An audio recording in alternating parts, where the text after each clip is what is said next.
আল্লাহ রাব্বুল আলামিন পবিত্র কোরআনুল কারীমে আমাদেরকে জানিয়ে দেন, দুনিয়ার মানুষেরা শোনো, কাইফা তাকফুরুনা বিল্লাহি ওয়া কুনতুম আমওয়াতান ফাআহইয়াকুম সুম্মা ইউমীতুকুম সুম্মা ইউহয়ীকুম সুম্মা ইলাইহি তুরজাউন। জোরে বলেন আল্লাহু আকবার। আল্লাহ তাআলা আমাদেরকে জানায় দেন, আল্লাহ বলেন কাইফা তাকফুরুনা বিল্লাহ, ও মানুষেরা তোমরা কেমন করে আল্লাহর সঙ্গে কুফরি করো। ওয়া কুনতুম আমওয়াত, অথচ তোমরা ছিলে মৃত। এই পৃথিবীতে আমাদের কোনো উৎপত্তি ছিল না, আমাদের কোনো নাম ছিল না, কোনো ধস ছিল না, কোনো খ্যাতি ছিল না, কোনো পরিচয় ছিল না, আমাদের কোনো পরিচয় ছিল না।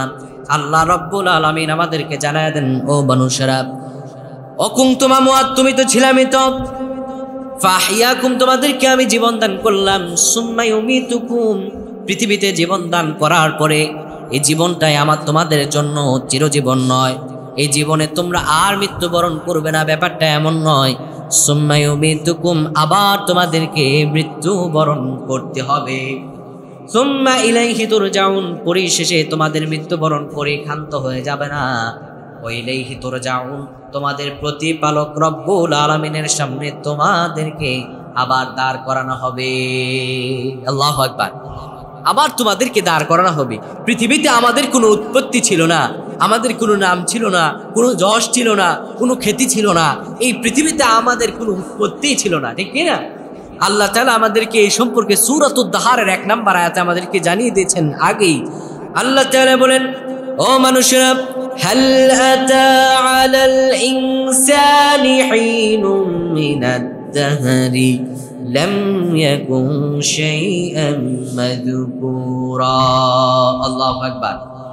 আল্লাহ তাআলা আমাদেরকে বলেন, ও মানুষেরা, তোমাদের কি এমন কোনো সময় ছিল না যখন তোমার কেউ চিনত না, যখন তোমার কোনো নাম ছিল না, কোনো পরিচয় ছিল না, তোমার কোনো খ্যাতি ছিল না? আজকে আপনার আমার নামের পাশে চৌধুরী সাহেব লেখা, নামের পাশে কত নাম, নামের কত বড়াই আছে, নাম দিয়ে মানুষ অনেক কিছুই করে ফেলে। আল্লাহ আমাদের জানায় দেন, তোমাদের এমন একটা সময় উপনীত হয়েছিল যে সময় তোমাদের কোনো নাম ছিল না, তোমাদের কোনো পরিচয় ছিল না, তোমাদের কেউ চিনত না, কেউ জানতো না, তোমাদের কিচ্ছু ছিল না রে মানুষেরা। শোনো, আমি আল্লাহ তোমাদেরকে কেমন করে উৎপত্তি করলাম। ইন্না খালাকনাল ইনসানা মিন নুতফাতিন আমশাজ, ও মানুষেরা, দুনিয়াতে আসার পরে একটু পেশি শক্তি হওয়ার পরে, একটু ক্ষমতা বল হওয়ার পরে, একটু জ্ঞান বুদ্ধি হওয়ার পরে তোমরা বলে ফেলো আনসিন ইজ নাথিং, আল্লাহরে দেখি না, বিশ্বাস করি না, আল্লাহরে দেখি না বলে বিশ্বাস করি না।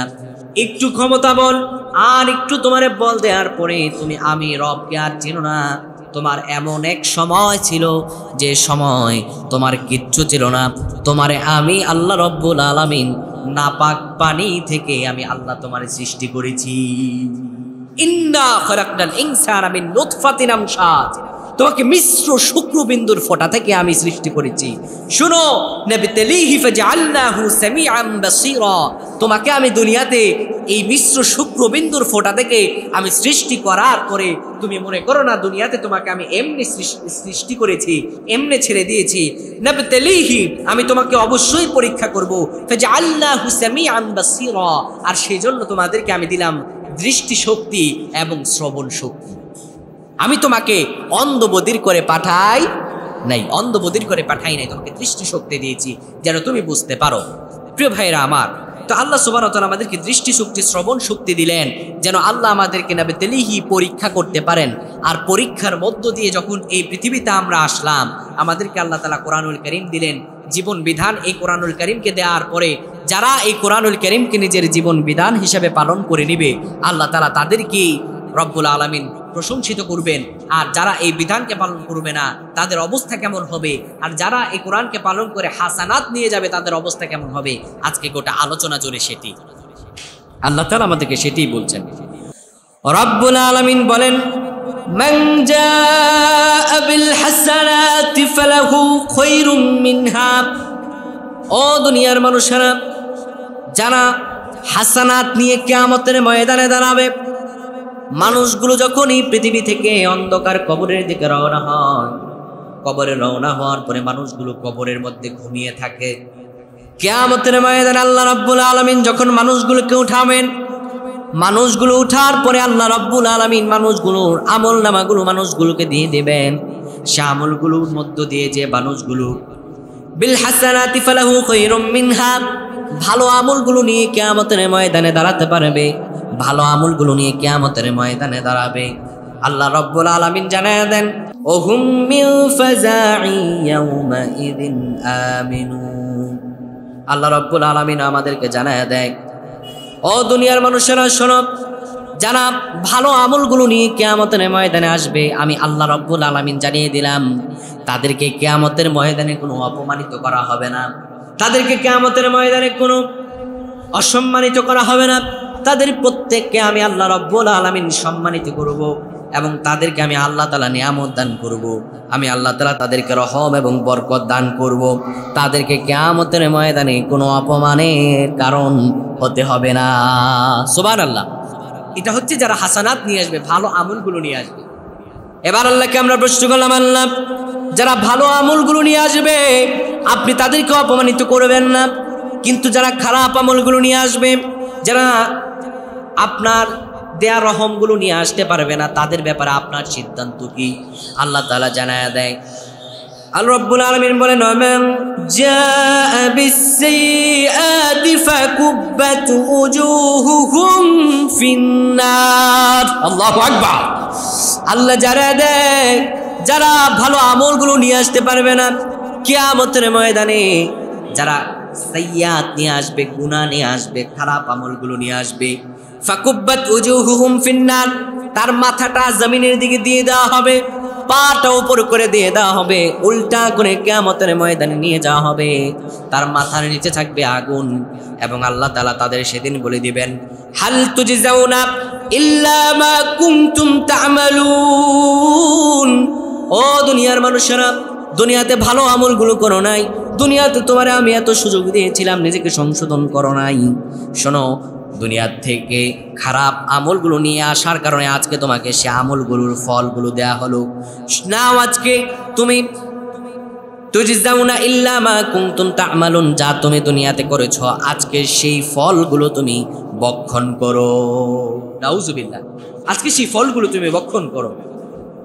ইমাম মুসলিম ইবনে হাজ্জাজ রাহিমাহুল্লাহ বর্ণনা করেন, উরওয়া ইবনে মাসউদ সাকাফি রাদিয়াল্লাহু তাআলা হতে বর্ণিত, তিনি আব্দুল্লাহ ইবনে আমর রাদিয়াল্লাহু তাআলা হতে বলেন যে তার নিকট একজন লোক আসলো ইবনে আমর রাদিয়াল্লাহু তাআলার নিকট, এসে বলল, ও ইবনে আমর, আমি শুনেছি রাসূলুল্লাহ সাল্লাল্লাহু আলাইহি ওয়াসাল্লাম আপনার কাছে কিয়ামত কিভাবে সুগঠিত হবে সেই কিয়ামতের আলামতগুলো আপনাকে বলেছেন, আপনি একটু কিয়ামত কিভাবে হবে একটু আমাকে বলেন।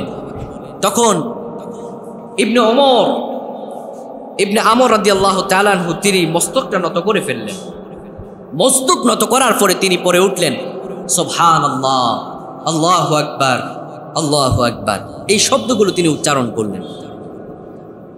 উচ্চারণ করার পরে এবার এই সাহাবী এসে বলল, আপনি কেন হঠাৎ করে এই শব্দগুলো উচ্চারণ করলেন, এর কারণ কি আপনি বলেন। ইবনে আমর রাদিয়াল্লাহু তাআলা বললেন, শোনো, আমি রাসূলুল্লাহ সাল্লাল্লাহু আলাইহি সাল্লামকে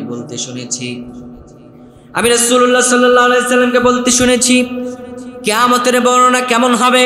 রাসূলুল্লাহ যখন আমাকে এই বর্ণনাগুলো শুনিয়েছেন তখন আমার মনে হয়েছিল আমি এই বর্ণনাগুলো আর কারো সামনে বলবো না, আমি আমার জীবনে আর কোনো হাদিসি বর্ণনা করব না।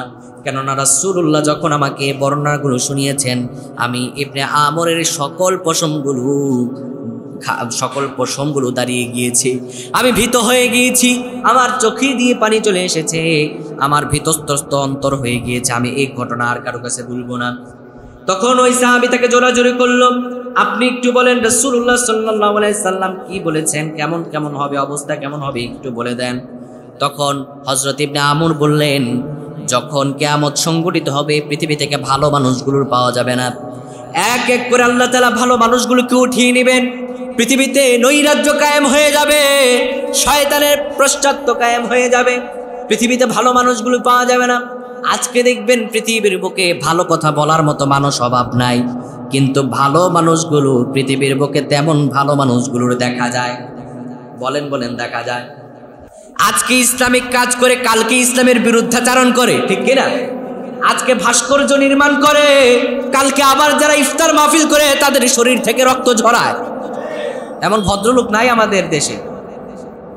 ও মানুষেরা, কিয়ামত যখন সংগঠিত হবে, যারা সাইয়্যাত নিয়ে আসবে, ইবনে আমর বলেন, যারা সাইয়্যাত নিয়ে আসবে কিয়ামত যখন সংগঠিত হবে, পৃথিবীর সব মানুষগুলো তখন শয়তানের নৈরাজ্য কায়েম হয়ে যাবে।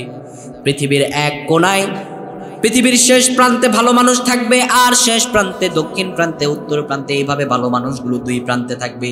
যদি দুইজনও থাকে, আল্লাহ তাআলা সিরিয়ার পাদদেশ থেকে একটি ঠান্ডা বায়ুগুলো প্রবাহিত করবেন। ওই ঠান্ডা বায়ুগুলো যে ইমানদারদের শরীরে লাগবে, এক এক করে ইমানদার, খাঁটি ইমানদার বান্দারা চলে যাবে। আস্তে আস্তে শয়তানের নৈরাজ্য কায়েম হবে, শয়তানরা ক্ষমতা ছাড়বে না, তাদের জায়গায় তারা উপনীত হয়ে যাবে। তারা একের পর এক তাদের কাজগুলো করতে থাকবে, শয়তানের নৈরাজ্য কায়েম করতে থাকবে। ইসলামকে কিভাবে শেষ করা যায়, আল্লাহর দ্বীনকে কিভাবে উৎখাত করা যায়, এই কাজগুলো করবে। তখন ভালো আর মানুষ পাওয়া যাবে না, সবাই সাইয়্যাতের মধ্যে পড়ে যাবে। তখন তিনি প্রশ্ন করলেন, তাহলে যদি আমরা সাইয়্যাত না নিয়ে হাসানাত নিয়ে যেতে চাই, তাহলে আমাদের কি প্রয়োজন? যদি ইমানের প্রশ্ন আমাদের সামনে চলে আসে, তাহলে সেই সময় আমরা কি করব, আমাদের কি করণীয়? তখন তিনি আমাদেরকে বললেন, সেই সময় আমাদের যা করণীয় তা হলো একটাই, আল্লাহ রাব্বুল আলামিনের কাছে ক্ষমা চাওয়া ছাড়া, বেশি বেশি তওবা করা ছাড়া সেই সময় আমাদের আর কোনো পন্থা নাই। অর্থাৎ আল্লাহ তাআলার কাছে সেই সময় আমরা তওবা করব, আল্লাহ তাআলার কাছে সেই সময় আমরা ক্ষমা চাইব, কারণ সেই সময় ক্ষমা ছাড়া আর কোনো পন্থা আমাদের কাছে উপনীত থাকবে না। এই রমজানে আল্লাহ সুবহানাহু ওয়া তাআলা আমাদেরকে একটি নিয়ামত দিয়েছেন, যে নিয়ামতটি সাইয়্যাত নিয়ে, যার সাইয়্যাত ছেড়ে হাসানাত নিয়ে কিয়ামতের ময়দানে উপনীত হওয়ার একটি মাধ্যম, ঠিক কিনা? অর্থাৎ রমাদানকে আল্লাহ সুবহানাহু ওয়া তাআলা আমাদেরকে নিয়ামতের মাস হিসাবে ঘোষণা করেছেন। আল্লাহ তাআলা আমাদেরকে রমজান দিলেন, এই রমজানে আমাদেরকে হাসানাত নিয়ে যাওয়ার একটা রাস্তা করে দিলেন। হাসানাত আমরা কেমন করে নিব? আল্লাহ তাআলা তাকওয়ার জন্য আমাদেরকে বললাম আল্লাহ রমজান কেন দিলেন, এর তাৎপর্য কি? রব্বুল আলামিন আমাদেরকে বলেন, ইয়া আইয়ুহাল্লাযীনা আমানু কুতিবা আলাইকুমুস সিয়াম কামা কুতিবা আলাল্লাযীনা মিন ক্বাবলিকুম লাআল্লাকুম তাত্তাকুন। জোরে বলেন আল্লাহু আকবার। আল্লাহ রাব্বুল আলামিন আমাদেরকে জানিয়ে দেন, ও দুনিয়ার মানুষেরা শোনো, তোমাদেরকে আমি রমজান দিলাম, কামা কুতিবা আলাল্লাযীনা মিন ক্বাবলিকুম, ও ইমানদার গণেরা, তোমাদের উপরেই শুধু রমজান দিয়েছি, ব্যাপারটা এমন নয়, তোমাদের পূর্ববর্তী গণের উপরও দিলাম। আল্লাহকে বললাম, আল্লাহ কেন দিলেন? আল্লাহ বললেন, লাআল্লাকুম তাত্তাকুন, যেন তোমরা মুত্তাকি হতে পারো। সুবহানাল্লাহ। মুত্তাকি বা তাকওয়া অর্জন করতে পারো। তো তাকওয়া এই বিষয়টা অত্যন্ত গুরুত্বপূর্ণ। আল্লাহ সুবহানাহু ওয়া তাআলা এই পৃথিবীতে আমাদেরকে যে কেন পাঠিয়েছেন, যদি এই প্রশ্ন আল্লাহকে আমরা করি, আল্লাহ ঠিক একই কথা বলেন। সূরাতুল বাকারার 21 নম্বর আয়াতে আল্লাহ আমাদের বলেন, ইয়া আইয়ুহান নাসু উবুদু রাব্বাকুমুল্লাযী খলাকাকুম ওয়াল্লাযীনা মিন ক্বাবলিকুম লাআল্লাকুম তাত্তাকুন। ও মানুষেরা, তোমাদেরকে আমি সৃষ্টি করলাম, সুবুদু রাব্বাকুম, তোমরা যেন তোমার রবের ইবাদত করতে পারো, যেমনি করে তোমাদের পূর্ববর্তীগণেরাও ইবাদত করেছেন। বললাম আল্লাহ ইবাদত করে কি হবে? আল্লাহ বললেন, লাআল্লাকুম তাত্তাকুন, যেন তোমরা ইবাদতের মধ্য দিয়ে তাকওয়াবান হতে পারো, ফরেজগার হতে পারো, আল্লাহ ভীরু হতে পারো। তাহলে আমাদের সৃষ্টির মূল উৎস হলো তাকওয়া, আবার রমজানের মূল উৎস হলো তাকওয়া। তো তাকওয়া একটা গুরুত্বপূর্ণ বিষয় নয়? একটা গুরুত্বপূর্ণ বিষয়। ওমর ইবনে আব্দুল আজিজ রাহিমাহুল্লাহ তিনি বলেন, তাকওয়া বলতে দিনে রোজা রাখা আর রাত্রি জাগরণ করে তারাবি নামাজ আদায় করা, এই দুটির আংশিক আমলের নাম তাকওয়া নয়। কথা বুঝতে পেরেছেন? এই দুটির আংশিক আমলের নাম তাকওয়া নয়। তাকওয়া হলো তা আল্লাহ যা আদেশ করেছেন তা সবগুলো পালন করা, আল্লাহ যা নিষেধ করেছেন তা সবগুলো বর্জন করা। সুবহানাল্লাহ। তো রোজা এবং তাকওয়া এটি কেমন গুরুত্বপূর্ণ বিষয়। এই রোজার মাধ্যমে আল্লাহ তাআলা কিভাবে তাকওয়া অন্বেষণ করান। অর্থাৎ তাকওয়ার পথ হলো একটি জীর্ণশীর্ণ রাস্তা, যার দুই দিকে কাঁটাযুক্ত। অর্থাৎ মুমিনেরা যারা তাকওয়া অর্জন করবে, আসলেই তারা ওই জনজীর্ণ কংকীর্ণ পথ দিয়ে হেঁটে যাবে, রাস্তার দুই পাশে যে কাঁটাযুক্ত এই কাঁটাগুলো তার শরীরে বিদ্ধ হবে না, সে এমনভাবে চলাফেরা করবে। বাইং মাছ আপনারা চিনেন? বাইং মাছ কোথায় থাকে? কাদায় থাকে না? কিন্তু বাইং মাছ কাদার মধ্যে থেকে যখন এটাকে কাদা থেকে তোলা হয় তখন তার শরীরে কোনো কাদা পাওয়া যায়? অর্থাৎ মুমিনেরা তাকওয়া এমনভাবেই অন্বেষণ করবে যে তারা দুনিয়াতে বিচরণ করবে কিন্তু গুনাহের লেশ মাত্র তাদের শরীরে লাগবে না। সুবহানাল্লাহ বলবেন না? আল্লাহ তাআলা রমজান দিলেন এতটা গুরুত্বপূর্ণ ভাবে। নবী করিম সাল্লাল্লাহু আলাইহি সাল্লাম বলেন, কুল্লু আমাল ইবনে আদম ইউদাইফুল হাসানাত বিআশরি আমসালিহা ইলা 700। রাসূলুল্লাহ সাল্লাল্লাহু আলাইহি সাল্লাম বলেন, বনি আদমের সব আমলগুলো 10 হতে 700 গুণ পর্যন্ত বৃদ্ধি করা হয়। বনি আদমের অন্য মাসের সব আমলগুলো এইভাবে বৃদ্ধি করা হয়। ক্বালাল্লাহু তাআলা ইল্লা সাওম, কিন্তু সাওম ব্যতীত, কি ব্যতীত? সাওম ব্যতীত, অর্থাৎ রোজার আমলটা আল্লাহ তাআলা 10 থেকে 700 গুণ পর্যন্ত বৃদ্ধি করেন না। আল্লাহ তাআলা বলেন, ক্বালাল্লাহু তাআলা ইল্লা সাওম, রমজানের আমলগুলো আল্লাহ তাআলা এইভাবে বৃদ্ধি করেন না। তো আমরা বললাম কেমন করে বৃদ্ধি করেন? রাসূলুল্লাহ বলেন, ফাইন্নাহু লি ওয়া আনা আযিবি, আল্লাহ তাআলা রমজানের রোজাগুলো এমন ভাবে বৃদ্ধি করেন, এই রমজানে আল্লাহ তাআলা বান্দাকে, আল্লাহ তাআলা বলেছেন as-sawmu li wa ana azibihi, রোজা বান্দা আমার জন্য রেখেছে, এর প্রতিদান আমি আল্লাহ রাব্বুল আলামিন নিজেই দিব। এমনকি আল্লাহ তাআলা বলেছেন রোজা আমার জন্যই বান্দা রাখে এবং আমি নিজেই হব বান্দার প্রতিদান। সুবহানাল্লাহ ওয়া বিহামদিহি। শুধু তাই নয়, রাসূলুল্লাহ সাল্লাল্লাহু আলাইহি সাল্লাম বলেন, ইউদাউ শাহওয়াতাহু ওয়া তুআমাহু মিন আজলি লিস-সাওইমি ফারহাতানি ফারহাতু ইনদা ফিতরিহি ওয়া ফারহাতুন ইনদা লিকাওরিহি। রাসূলুল্লাহ সাল্লাল্লাহু আলাইহি সাল্লাম বলেন, রোজাদারের দুইটা আনন্দের মুহূর্ত। এক নম্বরে রোজাদারের আনন্দের মুহূর্ত হলো লিকাই রাব্বিহি, রোজাদারের আনন্দের মুহূর্ত হলো এক নম্বরে যখন সে ইফতার করে, ইফতারের সময়, সারাদিন রোজা রেখে ইফতার করার সময় যেমন আনন্দ, এক নম্বরে এটা আনন্দের মুহূর্ত। আর 2 নম্বরে রোজাদারের আনন্দের মুহূর্ত হয়ে গেল রোজাদারের জন্য আমি আল্লাহ রব্বুল আলামিন যখন কিয়ামতের ময়দানে সব মানুষগুলো হিসাব নিকাশ নিয়ে ব্যস্ত থাকবে, আমি রোজাদারদেরকে ডেকে ডেকে আমি আরশের নিচে নিয়ে তাদেরকে আমি আল্লাহর সঙ্গে সাক্ষাৎ করিয়ে দিব। অর্থাৎ রোজাদারের জন্য আল্লাহ সুবহানাহু ওয়া তাআলা এতটা গুরুত্বপূর্ণ দান করেছেন যে রোজাদারের প্রত্যেকটা ইবাদতগুলো আল্লাহ তাআলা স্পেশালভাবে গ্রহণ করে থাকেন। তো রোজাদারের যদি স্পেশালভাবে গ্রহণ সব আমলগুলো আল্লাহ তাআলা করেন, রোজাদারের অনেক ফজিলত রয়েছে, আমরা ফজিলতগুলো একটু পরে আরেকটু শুনবো। কিন্তু রোজাদারের যদি স্পেশালি আমলগুলো করেন তো রোজাদারের জন্য, রোজাদার আসলে রোজা কাকে বলে?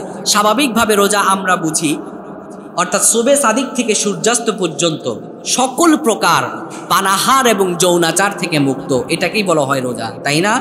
কিন্তু রোজা পানাহার এবং যৌনাচার থেকে মুক্ত আমরা সবাই থাকি, কিন্তু রোজা শুধু পেটের আর ওই যৌনাচারের স্থান দিয়ে রোজা নয়, বরঞ্চ রোজা হলো কানের রোজা, রোজা হলো চোখের রোজা, রোজা হলো মুখের রোজা, ঠিক কিনা? আমরা রোজা রাখি ঠিকই, কিন্তু রোজা রেখে আমরা তাকওয়া কেন অর্জন করতে পারি না? এর একটি অন্যতম কারণ হলো রোজা শুধু আমরা পেটের রোজা রাখি, আমরা চোখের রোজা রাখি না। রোজা রেখে আমরা চোখ দিয়ে জিনা করি, রোজা রেখে আমরা কান দিয়ে গান শুনি, রোজা রেখে আমরা মুখ দিয়ে গীবত, শিকায়াত, গালি এগুলো দিই, ঠিক কিনা? কিন্তু এটা তো রোজা হলো না। আল্লাহ তাআলা রোজা দিলেন লাআল্লাকুম তাত্তাকুন, যেন আমরা মুত্তাকি হতে পারি। তো রোজাদার যদি তাকওয়া অর্জন করতে চায়, মুত্তাকি হতে চায়, রোজাদারের জন্য এর জন্য সবচাইতে উত্তম বিষয় হলো 3টা। কয়টা? জোরে বলেন কয়টা? আমি সেই 3টি বিষয় নিয়ে আলোচনা করব।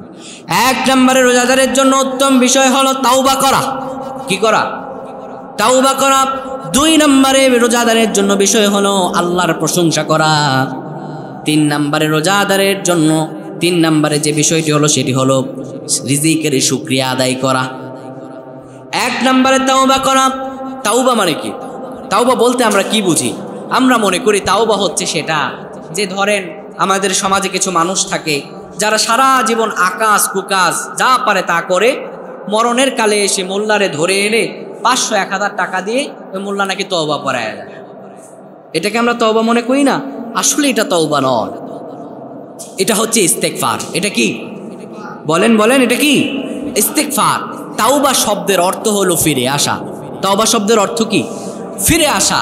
অর্থাৎ নির্দিষ্ট পাপ থেকে বান্দা দূরে এসে আল্লাহ তাআলার নৈকট্য অন্বেষণের জন্য প্রার্থনা করাকে বলা হয় তাওবা। বুঝতে পেরেছেন? অর্থাৎ এখন থেকে আমি ছেড়ে দিলাম। তো তাওবা কাদের জন্য? আল্লাহ কাদের তওবা কবুল করবেন? আল্লাহ আবার সবার পাইকারি ধরে সবার তওবা কবুল করবেন না। আল্লাহ তাআলা কাদের তওবা কবুল করবেন আল্লাহ তাআলা জানিয়ে দেন। আল্লাহ বলেন, দুইটি গুণ যাদের মধ্যে থাকবে তাদের তওবা আমি কবুল করব। রব্বুল আলামিন সূরাতুন নিসা আমাদের জানিয়ে দেন, আল্লাহ বলেন, ইন্নামাত তাওবাতু আলাল্লাহি লিল্লাযীনা ইয়া'মালুনাস সুআ বিজাহালা সুম্মা ইয়াতুবুনা মিন করিবিন ফাউলাইকা ইয়াতুবুল্লাহু আলাইহিম ওয়া কানাল্লাহু আলিমান হাকীমা। জোরে বলেন আল্লাহু আকবার। আল্লাহ তাআলা জানায় দেয়, ও মানুষেরা শোনো, ইন্নামাত তাওবাতু আলাল্লাহি লিল্লাযীনা ইয়া'মালুনাস সুআ বিজাহালা, নিশ্চয় আল্লাহ তাআলার পক্ষ থেকে তাওবা তাদের জন্য, ক্ষমা তাদের জন্য যারা ইয়া'মালুনাস সুআ বিজাহালা, যারা না জেনে অজ্ঞতাবশত পাপ করে। অর্থাৎ এটা যে পাপ এতদিন সে জানতো না, তাওবা কেমন করে করতে হবে এটা সে বুঝে নাই। এটা না বুঝে যে ব্যক্তি তাওবা করে, তাওবা করার পরে তার অবস্থানটা কেমন হয়? সুম্মা ইয়াতুবুনা মিন করিব, পাপ করার মধ্যে অল্প সময়ের মধ্যেই সেই তওবা করে ফেলে। অর্থাৎ দুইটা গুণ আল্লাহ তাআলা জানায় দেয়, যারা অজ্ঞতাবশত পাপ করে এবং পাপ করার পরে যদিও অজ্ঞতা কিংবা গাত জেনে বুঝে পাপ করে, পাপ করার পরে সুম্মা ইয়াতুবুনা মিন করিব, অনুতপ্ত হয়, অনুশোচনা হয়, অল্প সময়ের মধ্যে আল্লাহর কাছে তওবা করে ফেলে, ফাউলাইকা ইয়াতুবুল্লাহু আলাইহিম, আল্লাহ রাব্বুল আলামিন বলেন আল্লাহর পক্ষ থেকে তাদের জন্যই ক্ষমা ও তওবা অবধারিত। সুবহানাল্লাহ, আল্লাহর পক্ষ থেকে তাদের জন্যই ক্ষমা অবধারিত। এবং আল্লাহ জানায় দেন, ওয়া কানাল্লাহু আলিমান হাকীমা, এবং আল্লাহ রাব্বুল আলামিন জানেন এবং তোমাদের অন্তরের খবর রাখে। আপনার আমার চিন্তা চেতনা যদি এরকম হয় যে আমি এখন তাওবা করে ফেলি, একটু পরে পাপ করব, আল্লাহ তো দয়ার সাগর, আল্লাহ যে ক্ষমা করেন এর তো কোনো শেষ নেই, তাই না? আল্লাহ তাআলা যদি মরণের আগেও ক্ষমা চাই, আল্লাহ তাআলা অবশ্যই মাফ করে দেবেন। এই চিন্তা চেতনা আমাদের অন্তরে আছে না নাই? কিন্তু আল্লাহ তাআলা এর ব্যতিক্রম কথা বলেন, রব্বুল আলামিন আমাদেরকে জানিয়ে দেন, ও দুনিয়ার মানুষেরা শোনো, আর তাদের জন্য তাওবা নাই, তাদের জন্য ক্ষমা নাই। আমরা বললাম আল্লাহ কাদের জন্য তাওবা নাই, কাদের জন্য ক্ষমা নাই? আল্লাহ বলেন, ওয়ালাইসাতিত তাওবাতু লিল্লাযীনা ইয়া'মালুনাস সাইয়্যাত হাত্তা ইযা হাদারা আহাদাহুমুল মাউত قال إني تبت الآن ولا الذين يموتون وهم كفار أولئك أعتدنا لهم عذابا أليما। الله أكبر। الله تعالى জানায় দেন, ওয়ালাইসাতিত তাওবা, আর তাদের জন্য তাওবা নাই। আমরা বললাম আল্লাহ কাদের জন্য তাওবা নাই? আল্লাহ বলেন, লিল্লাযীনা ইয়া'মালুনাস সাইয়্যাত, যারা জেনে বুঝে এবং পাপের মধ্যে লিপ্ত হয়, জেনে বুঝে পাপ কাজ করে। হাত্তা ইযা হাদারা আহাদুহুমুল মাউত, যখন তাদের মৃত্যু সামনে চলে আসে, যখন তাদের মৃত্যু সন্নিকটে চলে আসে, তখন তারা বলে ক্বালা ইন্নী তুবতুল আন, মরণ যখন কাছে আসে তখন বলে আল্লাহ আমি এখন আপনার নিকট মাফ চাই। ওই ফেরাউন যেভাবে সারাটা জীবন বুঝে নাই, নীল নদের মধ্যে যাওয়ার পরে যখন ডুবে যাবে তখন বলতেছে আল্লাহ ক্বালা ইন্নী তুবতুল আন, আল্লাহ আপনি আমারে মাফ করেন। এবার বলেন তো দেখি, সারা জীবন অন্যায় অবিচার আর জুলুম করেছেন, ইসলামের বিরুদ্ধাচরণ করেছেন, কোরআনের বিরুদ্ধাচরণ করেছেন, সামান্যতম বাংলাদেশ একটা মুসলমান রাষ্ট্র, সবাই বলে এই রাষ্ট্রের মধ্যে যদি কেউ ইসলামের একটি নীতি অবলম্বন করে, রমজানের রোজা একটি ইসলামের স্তম্ভ, এই স্তম্ভের একটি ইবাদত হলো ইফতার করানো, ইফতার মাহফিলের আয়োজন। এই ইফতার মাহফিলের আয়োজন করানোর কারণে আপনি রক্ত ঝরালেন, আপনি আবার নিজের কেমন করে মুসলমান দাবি করেন?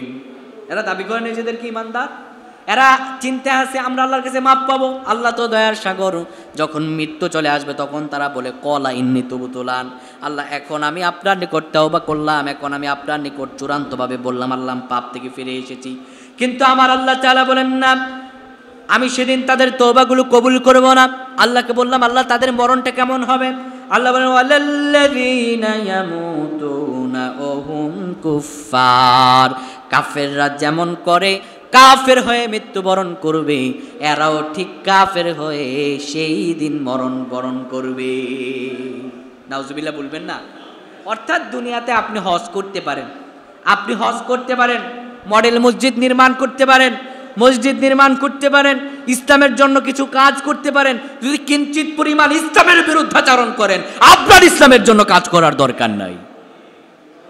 প্রিয় ভাইয়েরা আমার, আমাদের দেশের এই যে নৈরাজ্য চলতেছে, তো তারা মনে করছে যে আমরা মাফ পাবো আল্লাহর কাছে, মরণের সময় মাফ পেয়ে নিব। কিন্তু আল্লাহ বলেন, ওয়ালাল্লাযীনা ইয়ামুতুনা হুম কুফফার, যারা তওবা পরিপূর্ণভাবে করতে পারবে না, তাদের মরণগুলো হয়ে যাবে কাফেরদের মতো। শুধু তাই নয়, উলাইকা আ'তাদনা লাহুম আযাবান আলীমা, আল্লাহ তাআলা জানায়া দেন তাদের জন্য রয়েছে যন্ত্রণাদায়ক শাস্তি। এমন যন্ত্রণা তাদেরকে আমি দিব যে তারা যন্ত্রণায় নিঃশেষ হয়ে যাবে। তো যদি তাওবা পেতে চাই, তাহলে আমাদের কয়টা পদ্ধতি অবলম্বন করতে হবে? 2টা। অর্থাৎ আজকে থেকে আপনাকে তওবা করতে হবে। এখন থেকেই যত পাপ, যত অন্যায়, অবিচার, জুলুম আর নির্যাতন আপনি করছেন, সব কিছুর মধ্য থেকে এখনই ফিরে আসতে হবে। যদি এখন আপনি ফিরে আসেন, তাহলে আল্লাহ রাব্বুল আলামিন আপনার তওবা কবুল করে নেবেন। আপনার যত জীবনের গুনাহগুলো আছেন, ইউবাদদিলুল্লাহ সাইয়্যাতিহিম হাসানাত, আপনার সব গুনাহগুলো আপনি যদি এখন তওবা করতে পারেন, অর্থাৎ যখন আপনি গুনাহ করতে পারবেন, তখন যদি আপনি বুঝেন যে এখন আর গুনাহ করা যাবে না, এখন তওবা করা উচিত, এখন যদি আপনি তওবা করেন, আল্লাহ আপনার তওবাগুলো কবুল করবে। আপনার যত পাপগুলো আছে আল্লাহ উল্টায়া নেক বানায়া দেবে। সুবহানাল্লাহ। তাহলে তওবা করতে হলে খুব দ্রুত তওবা করতে হবে এবং চূড়ান্তভাবে পাপ থেকে ফিরে আসতে হবে। তওবা মানে ওই যে শুধু বললাম আর হয়ে গেল, ব্যাপারটা এমনটা নয়। আল্লাহ আমাদের বোঝার তৌফিক দান করুন, আল্লাহুম্মা আমিন। তো রমজানে আমরা 1 নাম্বার যেটা বেশি করব, সেটার নাম কি? বলেন। সেটা হলো তাওবা। সেটা কি? তাওবা মানে ফিরে আসবো। পাপ যদি হয়ে যায় ফিরে আসবো, আল্লাহ আমি পাপ করে ফেলেছি, আর পাপ করবো না, ওয়াদাবদ্ধ হয়ে যাবো আল্লাহর কাছে। এই সামনে আসতেছে শবে কদর। কি আসতেছে? আচ্ছা বলেন তো দেখি, শবে কদর কবে? হ্যাঁ, বেজর রাত্রিতে, তাই নয় কি? আচ্ছা, আমি ওই দিন এক জায়গায় আমি ইফতার মাহফিলে গেছি, প্রশ্ন করলাম শবে কদর কবে, বলে যায় 27 রজনীতে। এটা একটি মূর্খতা। আমাদের দেশে ঘটা করে পালন হয় 27শে রমজানে শবে কদরের রাত। আসলে সেটা নির্দিষ্টভাবে কেউ বলতে পারবে? বিজোড় রাত্রিতে শবে কদর। শবে কদর কবে হবে এটা আল্লাহ তাআলা ছাড়া আর ভালো কেউ জানে না। তো শবে কদর যে একটি আসছে, সেটি হলো তাওবার একটি রাত, সেটি হলো ক্ষমার একটি রাত, ঠিক কিনা? যে ব্যক্তি শবে কদর পাবে, ওই ব্যক্তিকে আল্লাহ তাআলা চিরতরে মাফ করে দেবেন, একদম মাফ করে দেবেন। তো সেই শবে কদর রাত্রি এত মূল্যায়ন কেন হলো? কেন এই রাত্রিতে আল্লাহ তাআলা মূল্যায়ন করলেন? আল্লাহ রাব্বুল আলামিন আমাদেরকে জানায় দেয় তাওবার রাত হলো শবে কদরের রাত। কেন শবে কদর রাতকে আল্লাহ তাআলা মূল্যায়ন করলেন? আল্লাহ তাআলা জানায় দেয় সূরাতুদ দোকানের 3 নম্বর আয়াতে আল্লাহ তাআলা বলেন, ইন্না আনজালনাহু ফি লাইলাতিন মুবারাকা ইন্না কুন্না মুনজিরিন। আল্লাহু আকবার। আল্লাহ তাআলা বলেন, নিশ্চয়ই আমি এই রজনীতে কুরআনুল কারীম নাজিল করেছি, আর সেই জন্যই আমি আল্লাহ তাআলা এই রাত্রিকে বরকতময় করেছি। সুবহানাল্লাহ। এই রাত্রিকে আমি আল্লাহ সুবহানাহু ওয়া তাআলা এতটাই বরকতময় করেছি, যদি এই রাত্রিতে কুরআনুল কারীম নাজিল না হতো, তাহলে আমি আল্লাহ সুবহানাহু ওয়া তাআলা কোনো দিনও এই রাত্রিকে কখনো বরকতময় করতাম না। এই রমজানের কেন মূল্যায়ন জানেন? এই রমজানের কোনো মূল্যায়ন ছিল না। এই 12টি মাসের মধ্যে রমজান এর কোনো মূল্য ছিল না। শাহরু রমাদান উনজিলা ফিল কোরআন আল্লাযী উনজিলা ফিল কোরআন, শুধু কোরআন নাজিলের জন্য আল্লাহ তাআলা এই রমজানকে মূল্যায়ন করেছেন। সুবহানাল্লাহ।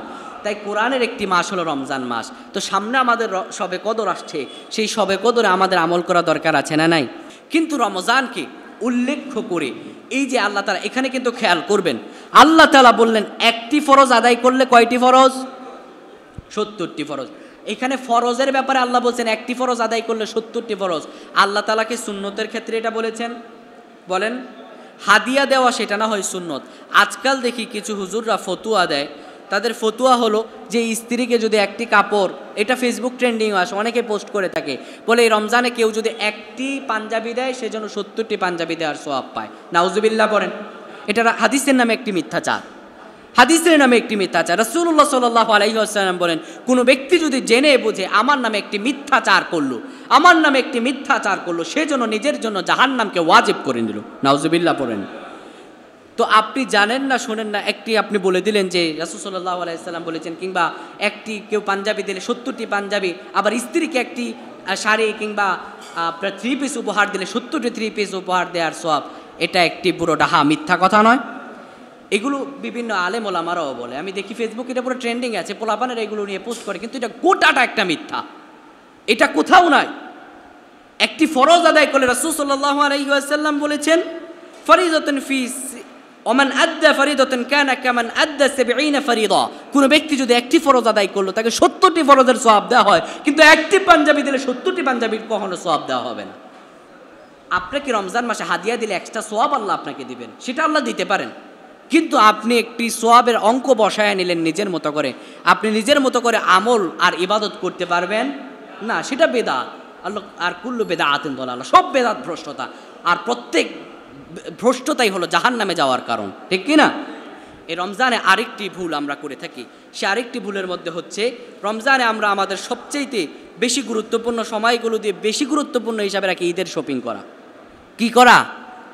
বলি যে নতুন কাপড় পরা হচ্ছে সুন্নত, বলে না অনেকে যে ঈদের দিন নতুন কাপড় না পরলে হবে নাকি? কিন্তু রাসূলুল্লাহ সাল্লাল্লাহু আলাইহি ওয়াসাল্লাম আরেকটি সুন্নত, যেটা রাসূল সাল্লাল্লাহু আলাইহি ওয়াসাল্লাম জীবনে কোনোদিনও ছাড়েন নাই। তো যাই হোক প্রিয় ভাইরা আমার, তো এই রমজান মাসে আমি দুইটা কথা বলে শেষ করে দেব আলোচনা। প্রথম নাম্বারে যে আমরা শপিংয়ে কাটাই, এই দেখবেন শপিংয়ের মধ্যে মা বোনরা অতিরিক্ত মার্কেটে যায়, যায় না? যায় না? আপনার মেয়েটা যদি মার্কেটে যায়, আপনি বাবা গুনাহগার হবেন। আমি একটা কথা বলে দিচ্ছি, স্পষ্টভাবে শোনা নেন, আপনার মেয়ে যদি মার্কেটে যায় আর আপনি যদি বাধা না দেন, আর মার্কেটে যাওয়ার কারণে বেপরদা অবস্থায় যদি থাকে, আপনি কোনোদিনও জান্নাতে যেতে পারবেন না। আপনার স্ত্রী যদি সেজেগুজে মার্কেটে যায় আর আপনি যদি বাধা না দেন, তার দিকে যদি পুরুষেরা তাকায়, আপনি কোনোদিনও জান্নাতে যেতে পারবেন না। কারণ আদ-দাইয়ুসু লা তাদখুলুল জান্নাহ, আপনার স্ত্রীও দাইয়ুস, আপনিও তো দাইয়ুস। রমজানে একটি ভুল করে, সেটি হলো মার্কেটিং। বাজারে যাওয়ার পরে মেয়েদেরকে কেন বাজারে যেতে হবে? আপনি বাজার থেকে কিছু কাপড় নিয়ে আসবেন, তার যেটা চয়েস মন চায় সে কাপড়টা চয়েস করবে, বাদ বাকি কাপড়গুলো আপনি দিয়ে আসবেন। এটাই তো নিয়ম হওয়া উচিত। আপনার মেয়েটারে আপনি পাঠিয়ে দিচ্ছেন বাজারে, তার ইচ্ছে মতো সে বাজার করতেছে, ঈদের মার্কেট করতেছে, ছেলে পুরুষ কতজনের সাথে তার শরীর লাগতেছে, টাচ হচ্ছে, কত গায়রত নষ্ট হচ্ছে, কত গুনাহ কামাচ্ছে, ঠিক কিনা? এক নাম্বার ভুল, যদি আপনার মেয়েটা আপনার বউ মার্কেটে যায় তাহলে আর বেপরদা অবস্থায়, আর তার যদি পর্দার খেলাফ হয়, এর জন্য আপনি নিজে জাহান্নামী হবেন। নাম্বার 2, ঈদের দিন যুবতী মেয়েদেরকে বের হতে দেবেন না। এটা একটা ট্রেন্ডিং বিষয়, মানে ঈদের দিন মেয়েগুলোরে বের করে দেয় রাস্তায়, মানে ঈদের দিন একটু শখ আহ্লাদ পূরণ করতে হবে না, তো বেপরদা অবস্থায় মেয়েরা শোডাউন করে, নাউজুবিল্লাহ বলবেন না। আর কিছু কিছু ছেলেরা তো আছে, মানে ঈদকে আসমানে বলা হয় পুরস্কার দিবস হিসাবে। কি বলা হয়? ঈদকে আসমানে বলা হয় পুরস্কার দিবস, অর্থাৎ 30টা দিন সিয়াম সাধনা। রাসূল সাল্লাল্লাহু আলাইহি ওয়াসাল্লাম, মান কামা রমাদানান ঈমানান ওয়া ইহতিসাবান গুফিরা লাহু তাকদ্দামা মিন যামবি, যে ব্যক্তি রমজানের 30টা সিয়াম পালন করলো ঈমানান ওয়া ইহতিসাব, শুধু ঈমান নিয়ে সিয়াম পালন করছে তাই নয়, ইহতিসাব হিসাব নিয়ে, অর্থাৎ আমি যে সিয়াম পালন করতেছি আমার সিয়াম নিয়ে ছুটে যায়, আমার রোজা নিয়ে ছুটে যায়। কোন কথাটা আমি বলে ফেললাম? মুখের রোজা, নাকের রোজা, চোখের রোজা এবং কানের রোজা করলো, সারা শরীরের অঙ্গ প্রত্যঙ্গের রোজা রেখে ইহতিসাবের সাথে রোজা রাখলো, গুফিরা লাহু তাকদ্দামা মিন যামবি, তার যত গুনাহ আছে আল্লাহ সব গুনাহ ক্ষমা করে দেন। সুবহানাল্লাহ বলবেন না? তার সব গুনাহ আল্লাহ ক্ষমা করে দেন। তো যখন মুমিনেরা 30 দিন রোজা রাখার পরে ঈদগাহে অবতরণ করে, তারা ঈদগাহে যায় গুনাহ নিয়া, ঈদগাহ থেকে ফিরে আসে নিষ্পাপ শিশুর মতো হইয়া। তো ঈদকে আসমানে বলা হয় পুরস্কার দিবস। আর ঈদের দিন এই যে পুরস্কার আমরা পেলাম, আমাদেরকে আল্লাহ তাআলা মাফ করে দিলেন, আল্লাহ তাআলার এটা শুকর আদায় করা দরকার আছে না নাই? লা ইন শাকারতুম লাযিদান্নাকুম, আল্লাহ আমাদেরকে যে মাফ করে দিলেন, এটা শুকর আদায় করার দরকার নাই? ঈদের দিন উচিত ছিল আমাদের বেশি বেশি ইবাদত বন্দেগী করা, আর ঈদের দিন আমরা যত পারি গান বাদ্য লাগাই, ঠিক কিনা? ঈদের দিন দেখা যায় কিছু কিছু ঘর থেকে এমন বিকট আওয়াজে গান বাদ্য শুরু হয়ে যায় যে তাদের গানের আওয়াজে মুসল্লিরা যে নামাজে যাবে সেই প্রস্তুতি পর্যন্ত নিতে পারে না। অবস্থাটা এমন হয় না প্রিয় ভাইরা আমার? তো ঈদের দিন আপনার মেয়েকে বের হতে দেবেন? আপনার বোনকে বের হতে দেবেন? যদি দেন এর জন্য আপনি গুনাহগার হবেন। আর কেমনভাবে গুনাহগার হবেন? তারা জাহান্নামে যাবে, আপনারে সহ জাহান্নামে নিয়ে যাবে। কেমন করে নিয়ে যাবে? কিয়ামতের ময়দানে আল্লাহ বলবেন, এই বেটা তুই গুনাহ করেছিস, যা, তোর গুনার কারণে পর্দার খেলাফ করেছিস, যা তুই এখন জাহান্নামে যাবি। তখন তারা সেদিন ডেকে বলবে, রব্বানা আরিনাল্লাযীনা আযাল্লানা মিনাল জিন্নি ওয়াল ইনস নাজআলহুমা তাহতা আকদামিনা লিয়াকুনা মিনাল আসফালিন। সেই দিন তারা আল্লাহকে ডেকে বলবে, আল্লাহ কারা আমাদেরকে পথভ্রষ্ট করালো? আমাদের বাপ কোথায়? আমাদের ভাই কোথায়? আমাদের স্বামী কোথায়? তাকে নিয়ে আসেন। আপনার স্ত্রীকে আপনি পর্দা করেন নাই, ঈদের মার্কেটে ছেড়ে দিয়েছেন। আপনার মেয়েটারে পর্দা করান নাই, ঈদের মার্কেটে ছেড়ে দিয়েছেন। আপনার বোনটারে পর্দা করান নাই, ঈদের মার্কেটে ছেড়ে দিয়েছেন। এই কারণে সেদিন তারা আল্লাহকে বলবে, নাজআলহুমা তাহতা আকদামিনা লিয়াকুনা মিনাল আসফালিন। আল্লাহ আজকে তাদেরকে, আমার বাপদেরকে, আমার ভাইদেরকে, আমার স্বামীদেরকে নিয়ে আসেন, জাহান্নামের সামনে তাদের নিয়ে আসেন। তাদের মাথার উপর পাড়া দিয়া জাহান্নামের মধ্যে যাব, যারা তাতে আজকে অপমানিত হয়। কথা বুঝতে পেরেছেন? তো আল্লাহ আমাদেরকে বোঝার তৌফিক দান করুক। আমরা এই শেষ দশকে যত পারি ইবাদত বাড়িয়ে দেব এবং যত পারি গুনাহ থেকে আমরা বিরত হয়ে যাব এবং এই শেষ দশকটাকে আমরা আল্লাহ তাআলার কাছে নৈকট্য হাসিলের জন্য দোয়া করব ইনশাআল্লাহ। এবং ঈদের মার্কেট থেকে আমরা দূরে থাকবো, যতটুকু পারি এখনই করে ফেলবো, কিন্তু শেষ দশকে আমরা কখনো সময়কে অবহেলা করব না। আল্লাহ আমাদের সকলকে বোঝার তৌফিক দান করুক। আল্লাহুম্মা আমিন।